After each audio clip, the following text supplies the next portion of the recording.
What's up, everyone? This is Brandon from Wealth Potion, where we simplify finance, economics, and entrepreneurship so that you can build your wealth faster. And today, we're talking about tariffs again, but we're talking about them in a slightly different way. We are going to be steelmanning Trump's point of view. We're going to put ourselves in the shoes of the Trump administration to understand what exactly they are trying to accomplish with these tariffs. As a quick recap, last week we covered the basics of tariffs. We talked about what tariffs are, how they're paid, and by who, and just gave you the basic Tariffs 101 understanding of how they work. Earlier this week, after Trump announced these wide sweeping tariffs on basically every nation in the world, we talked about the negatives of tariffs. We talked about the risks that this outlays for the global economy, and we talked about the stock market reaction, which was not pretty. And today we are going to talk about the positives of tariffs.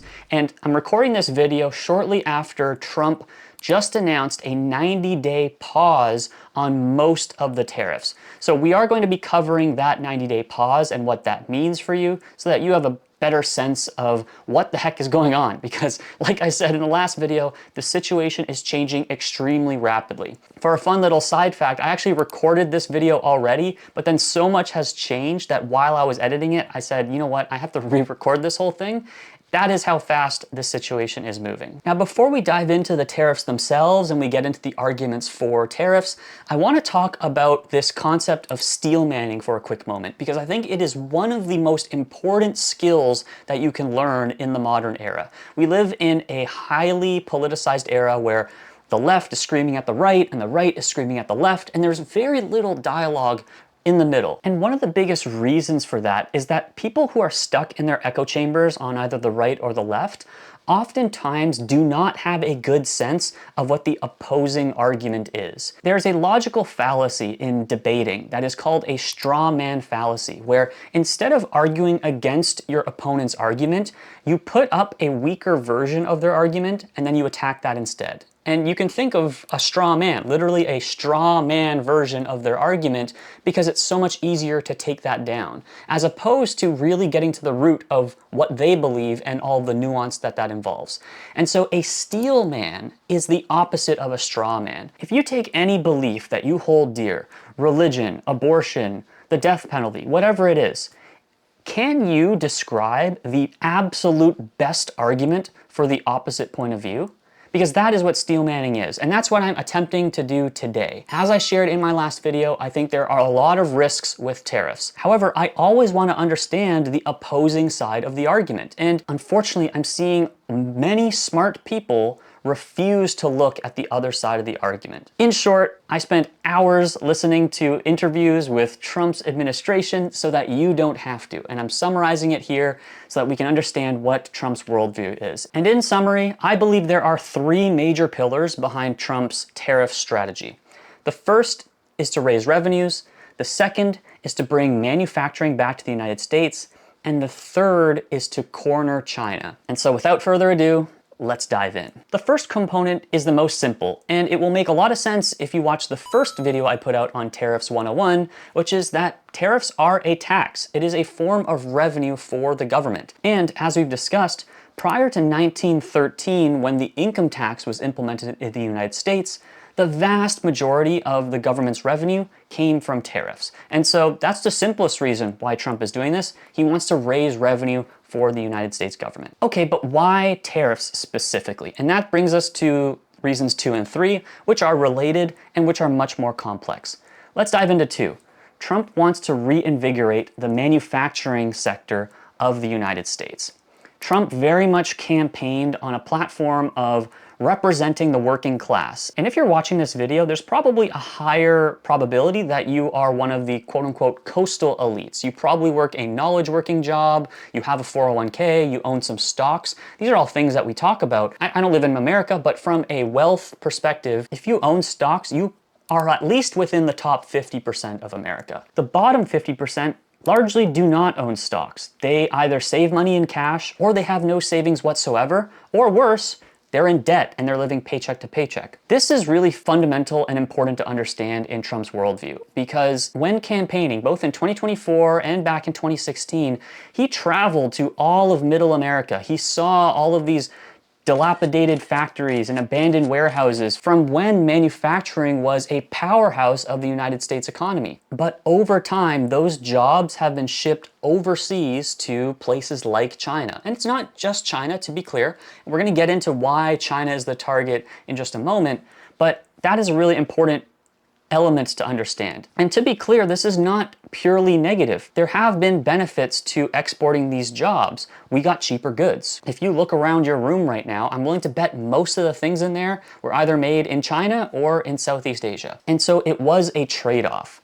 And Trump has been amazingly consistent about this. In fact, there is an interview that is now going viral once again from 1988, so close to 40 years ago, where Trump was on Oprah. And he talked about this very issue. He wasn't talking about China, he was talking more about Japan at the time. But listen to this short clip and you'll start to see what we're getting at here. You took out a full-page ad in major U.S. newspapers last year criticizing U.S. foreign policy. What would you do differently, Donald? I'd make our allies, forgetting about the enemies you can't talk to so easily, I'd make our allies pay their fair share. We're a debtor nation. Something's going to happen over the next number of years with this country, because you can't keep going on losing $200 billion, and yet we let Japan come in and dump everything right into our markets and everything. It's not free trade. If you ever go to Japan right now and try to sell something, forget about it, Oprah. Just forget about it. It's almost impossible. They don't have laws against it. They just make it impossible. They come over here, they sell their cars, their VCRs, they knock the hell out of our companies. And, hey, I have tremendous respect for the Japanese people. I mean, you can respect somebody that's beating the hell out of you, but they are beating the hell out of this country. Kuwait, they live like kings. The poorest person in Kuwait, they live like kings. And yet they're not paying. We make it possible for them to sell their oil. Why aren't they paying us 25% of what they're making? It's a joke. This sounds like political presidential talk to me, and I know people have talked to you about whether or not you want to run. Would you ever? Probably not. So what is Trump saying here? He is saying that on the global stage, the United States has been taken advantage of. Yes, the United States benefited by getting these cheaper goods, but slowly and surely, manufacturing jobs have left the United States. And I think the best example to demonstrate this is this chart, which basically is showing you employee compensation versus corporate profits. And as you can see, since 2008, it has really diverged. But this divergence has really been happening for decades. And if you go back to 1988, when Trump had this interview, you can see that that divergence was already starting to happen, and it is way worse now. And so whether you believe that these tariffs are going to be successful or not, that's a whole other question. This is the worldview of Trump's administration. It is that Wall Street has been winning for a long, long time, as demonstrated by the stock market, but Main Street has been losing. Now we have to shift gears here a little bit to understand the other side of the equation, the other side of that trade-off. And that's what brings us to China. Because in order for that exchange to work, the cheap goods coming into the United States, those jobs had to go somewhere. And those jobs largely went to China for the first few decades, and now is going to many, many more countries, which we'll cover in just a moment because it actually complicates this whole situation and makes tariffs a much more risky strategy.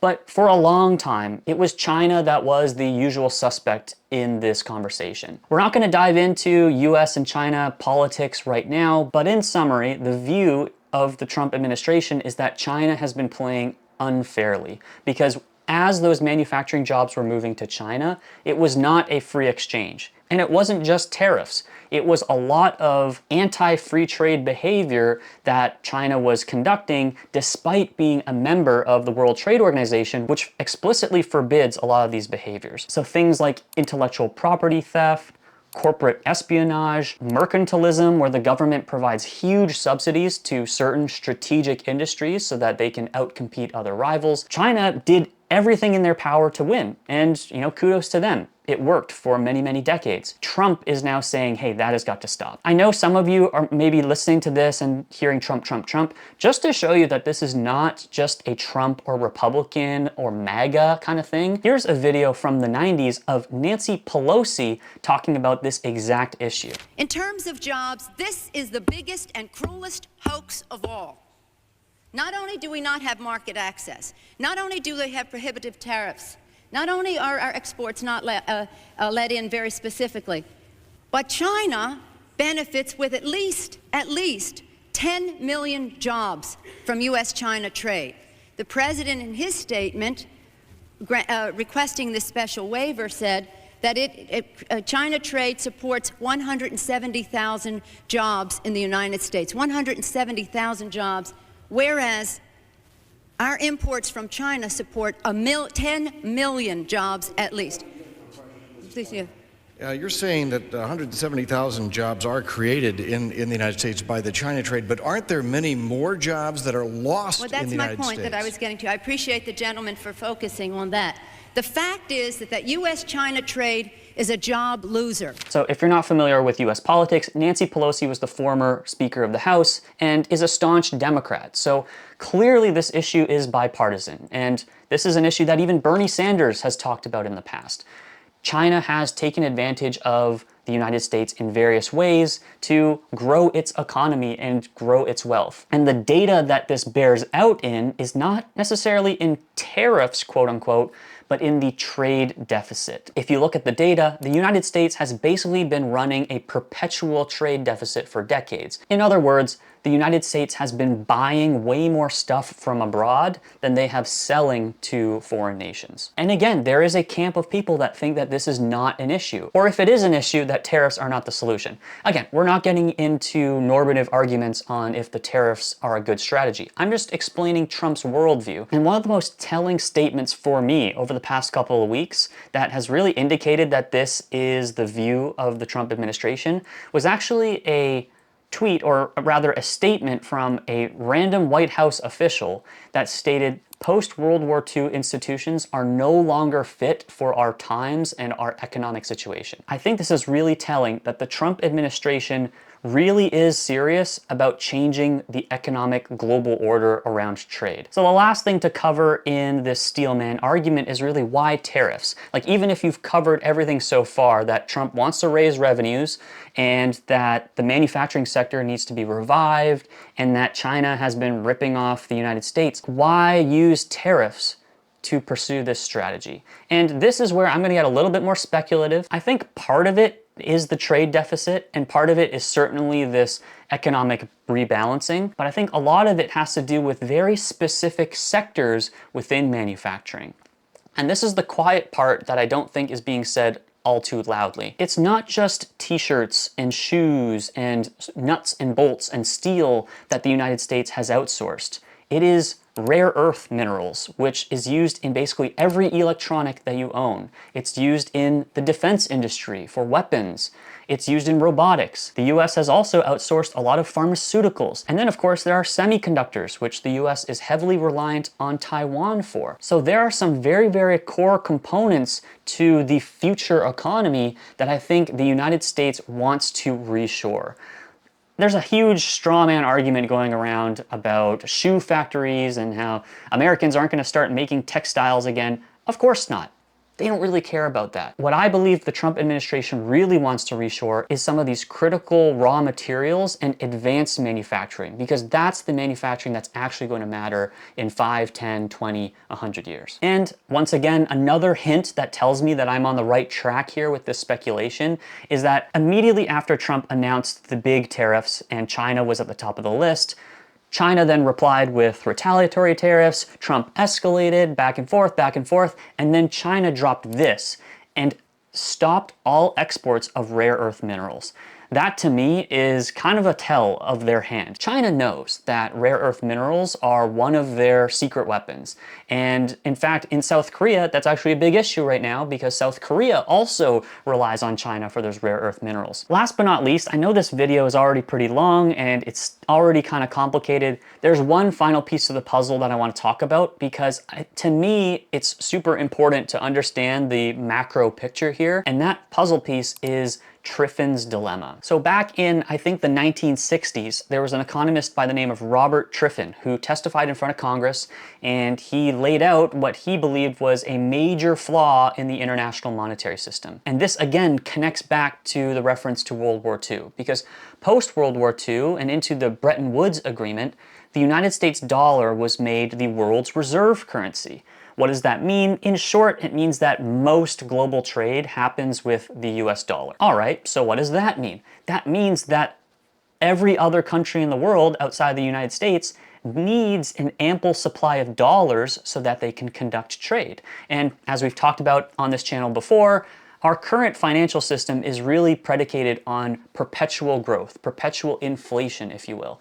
And so in order to supply all those dollars to those countries so that global liquidity can function, the United States needs to run a trade deficit. The United States needs to buy stuff, giving away their dollars so that those dollars can flow around the world. And that is what Triffin's dilemma essentially is, because Triffin said, look, if we were to pull back on that, if we were to try to fix the trade deficit, it could cause a lot of contraction in the global economy and could cause financial crises all around the world. And so it's for this reason, I believe, that while Trump definitely is serious about these tariffs and he's definitely serious about attacking China, I think that Trump knows, or at least Scott Bessent knows, that Trump can't just throw the stock market out the window. Because usually what happens when the stock market sells off is that that money flows into treasuries. It flows into US dollars.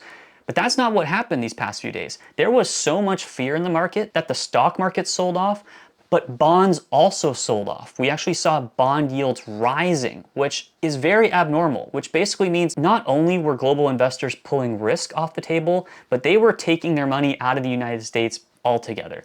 It's an oversimplification, but that's kind of what happened. So there is a narrative out there that Trump caved, that, Scott Bessent or someone else in the administration started ringing the alarm bells and said, look, we can't just crash the economy. It is going to cause a massive issue.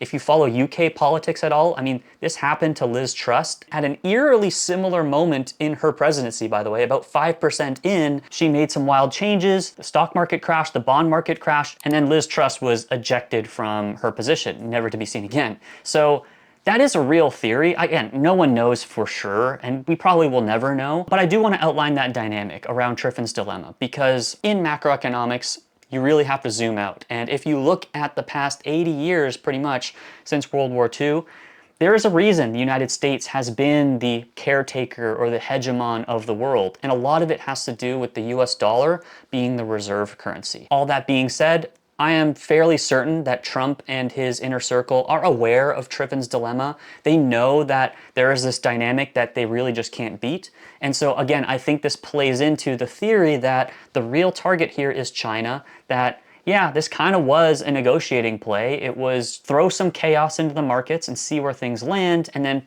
pull things back to get most countries to the negotiating table, but also put a target on China's back. So this is a long video. I know this is a lot. This is my, again, best attempt to steelman the Trump administration's worldview. Like I've said in the past, just to really reiterate, it is a very high-risk strategy. And I hinted at this earlier. A big reason for that is that China's economy has become much more developed. It's not as reliant on the US as it was 10, 15 years ago. So I think this gambit would have worked really, really well if it was George W. Bush or Obama or Clinton that were to do it. Now, it's really 50-50. And I also think that's made clear by the fact that China did not budge, really. They are really holding strong. So I will keep you posted as the situation develops. By the way, let me know in the comments. I can kind of tell from the viewer analytics if these topics are interesting to you, but I kind of dropped all my other ideas to really cover tariffs because at least to me, it seemed like a huge topic. Everyone online is talking about it, and obviously it had a huge impact on the stock market. But I also don't want to bore you guys by just talking about tariffs. So if there are any other things that you want me to cover, or if you have more questions about tariffs that maybe I can come back to in the future, I will shift to other topics for the time being, but I always appreciate your feedback and I love the discourse. So thank you for watching all the way through. You're a real one, and I'll see you next time.